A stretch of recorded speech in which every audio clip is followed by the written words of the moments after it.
अऊज़ु बिल्लाहि मिनश्शैतानिर्रजीम बिस्मिल्लाहिर्रहमानिर्रहीम। अल्हम्दुलिल्लाहि रब्बिल आलमीन वस्सलातु वस्सलामु अला अशरफिल अंबियाइ वल मुरसलीन।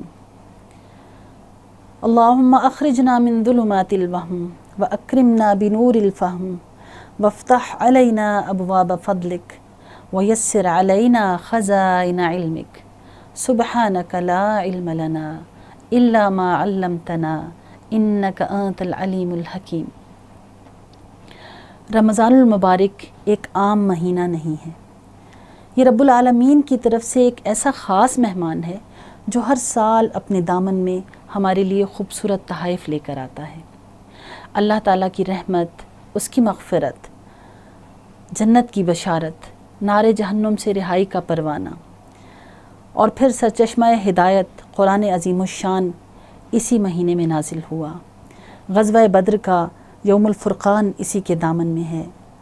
फ़तेह मक्का का अज़ीमुश्शान जश्न भी इसी महीने में मनाया गया और हज़ार महीनों से बेहतर रात इसके अंदर छुपी हुई है। ये वो ज़बरदस्त महीना है जिसके लिए साल भर से जन्नत सजाई जा रही थी। अल्हम्दुलिल्लाह कि जन्नत के सारे दरवाज़े खोल दिए गए हैं और जहन्नुम के सारे दरवाज़े बंद कर दिए गए हैं, शयातीन बांध दिए गए हैं। ईमान व एहतिसाब के साथ रोज़े रखने वालों के तमाम गुज़श्ता गुनाह माफ़ कर दिए जाएंगे। ईमान व एहतिसाब के साथ रब के हुज़ूर क़याम करने वालों को भी अपने सारे गुज़श्ता गुनाहों की माफ़ी की खुशखबरी दे दी जाएगी। और लैलतुल क़द्र में ईमान और एहतिसाब के साथ क़याम करने वालों का मुक़द्दर भी, उसका क्या कहना, वो भी इंतहाई ताबनाक है। तो इस रात की इबादत भी नसीबों वालों को ही मिलती है।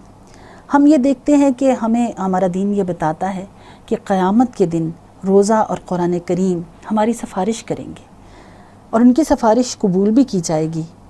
और सबसे बढ़कर वो रब्बुल आलमीन की बात याद कीजिए कि अस्सौमु ली व अना अज्ज़ी बिह, रोज़ा तो मेरे लिए है और मैं ही इसकी जज़ा दूँगा। और रमज़ान के दौरान हम ये भी जानते हैं कि नवाफिल का सवाब फ़राइज़ के बराबर और फ़राइज़ का अजर 70 फ़राइज़ के बराबर होने लगता है। तो इन नेकियों का इस मौसम बहार जो है, इसको देखकर हर मुसलमान की दिली ख्वाहिश होती है कि वो बहुत ज़्यादा इबादत कर सके, बहुत से नवाफिल पढ़ सके, बहुत ज़्यादा कुरान करीम की तिलावत कर सके।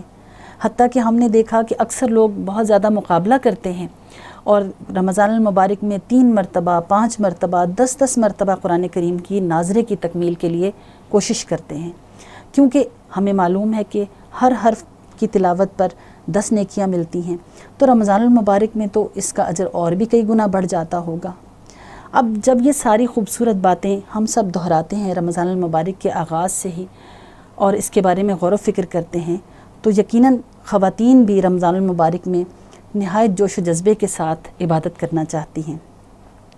लेकिन अक्सर ये देखा गया है कि ख़वातीन इस हवाले से परेशान रहती हैं और वो समझती हैं कि इबादत करना हमारे लिए उस तरह मुमकिन नहीं जिस तरह के मर्द हज़रात इबादत कर लेते हैं।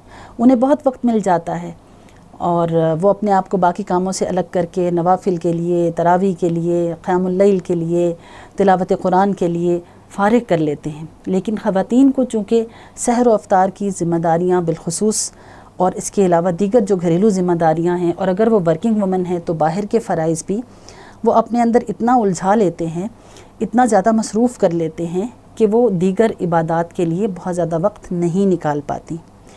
नतीजतन ये होता है कि वो परेशान भी हो जाती हैं, कभी डिप्रेस हो जाती हैं, कभी उलझ कर बच्चों पर खफा होने लगती हैं, कभी गुस्से का इजहार करती हैं। तो इस सारी मुश्किल का आज हम हल तलाश करते हैं। सबसे पहले तो हम ये समझ लें कि इबादत का असल मतलब क्या है। इबादत का मतलब है बंदगी, और ये सारी ज़िंदगी पर मुहित है। यानी ये जो नमाज, रोज़ा, हज और ज़कात जैसे मरासिम हैं, ये तो मरासिम उबूदियत हैं और ये दरअसल हमें उस बड़ी इबादत के लिए तैयार करते हैं जो हमारी ज़िंदगी का असल मकसद है, कि हम ज़िंदगी में हर काम अपने अल्लाह की मर्ज़ी के मुताबिक करें, एक ग़ुलाम की तरह। इबादत अब्द से निकला है ना, तो अब्द ग़ुलाम को कहते हैं। ग़ुलाम अपने आका की मर्ज़ी के ख़िलाफ़ कोई काम नहीं करता। तो इसलिए अगर हम इबादत के इस हकीकी मफ़हूम को जान लें तो हमारे लिए रमज़ानुल मुबारक में अपनी इबादत की अदायगी के लिए जो एक परेशानी है उसका हमें हल समझ में आ जाएगा।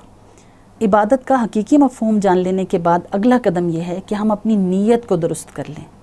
नबी रहमत सल्लल्लाहु अलैहि वसल्लम ने फरमाया, इन्नमल आमालु बिन्नियात, बेशक तमाम आमाल का दारोमदार नीयतों पर है। तो हर अच्छे काम की इब्तदा अच्छी नीयत से करनी और बिस्मिल्लाह के साथ उसका आगाज़ करना गोया कि खुशकिस्मती की कुंजी है। यकीन जानिए, अगर हम अपनी हर ज़िम्मेदारी को, अपने हर काम को, जो बज़ाहिर हमें दुनियावी काम लग रहा होता है, उसको भी सिर्फ़ और सिर्फ रब्बे रहमान की रज़ा के हसूल की नीयत के साथ करने की आदत बना लें तो हमारे तमाम फ़राइज़ की अदायगी नहायत आसान, खुशगवार और दिल खुशकुन बल्कि हो जाएगी। किसी से बदले की तलब हो, ना शुक्रिया की तमन्ना, ये अंदाज़ हमारी ज़िंदगी में सुकून का बायस बनेगा। हमारी मुश्किल ये होती है कि अक्सर तो हम नीयत नहीं करते और ऑटोमेशन पे चले जाते हैं, नेकियां करते रहते हैं, लेकिन सोचते ही नहीं कि हम ये कोई नेकी कर रहे हैं जिसका हमें अल्लाह से बदला चाहिए।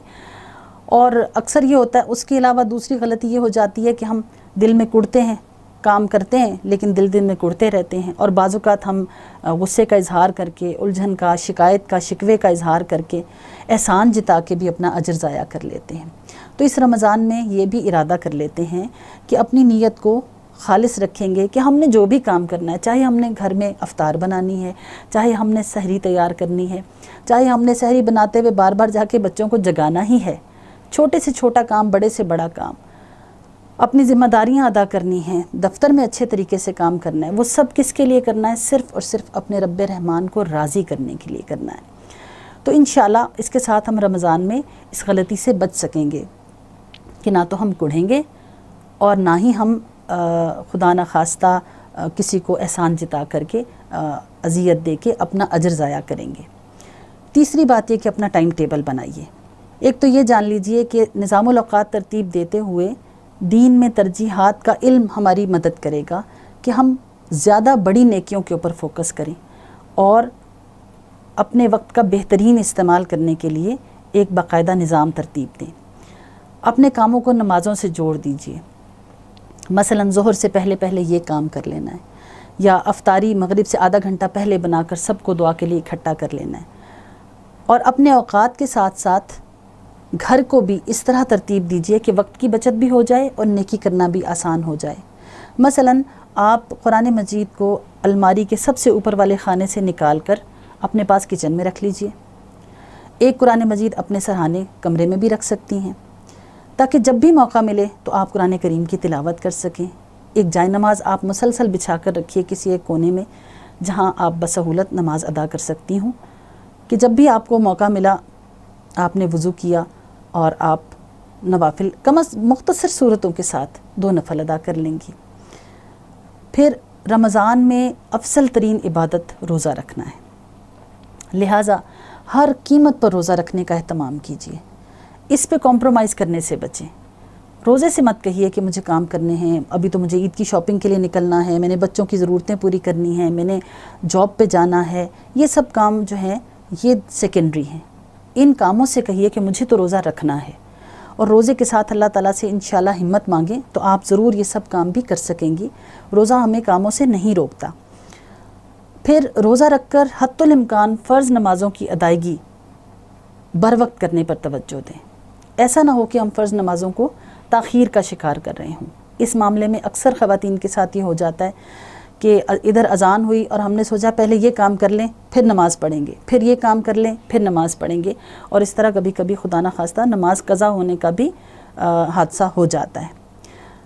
अगली बात यह है कि तकमील कुरान हम सब की ख्वाहिश होती है। उसके लिए हर नमाज के बाद हस्ब इस्तात अगर हम चंद सफ़ात की तिलावत कर सकें, उससे भी हम इंशाल्लाह इसमें कामयाब हो सकते हैं। और बहुत अहम बात यह कि मोबाइल हम सब के पास होता है, उसको भी हम कुरान करीम के साथ जुड़ने का ज़रिया बना सकते हैं। हम पर जो कुरान करीम के हकूक़ हैं उनको इस रमज़ान में इंशाल्लाह हमने पूरा करने की भरपूर कोशिश करनी है। ये इरादा कर लीजिए और बिलखुसूस इसको तर्जुमा और तफसीर से समझने की कोशिश करेंगे। मोमिन को चाहिए कि वो नेकी कर कर के थके और थक थक कर नेकी करे, और जब सुस्ती उसका रास्ता रोकने लगे तो अपने आप को याद दिला दे कि अय्याम मादूदात, कि गिनती के चंद दिन हैं, और फिर हिम्मत करे। तू बचा बचा के न रख इसे, तेरा आईना है वो आईना, कि शिकस्ता हो तो अज़ीज़ तर है निगाह आईना साज में। तो उम्मीद करती हूँ कि इन मुख्तसर सी तजावीज़ से हमारी तमाम ख़वातीन को इंशाअल्लाह फ़ायदा होगा, जो इस रमज़ानुल मुबारक में बहुत सी नेकियां समेटना चाहती हैं। अल्लाह ताला करे कि मैं और आप इस रमज़ान में अपनी मग़फ़िरत करवा सकें। वमा अलैना इल्लल बलागुल मुबीन।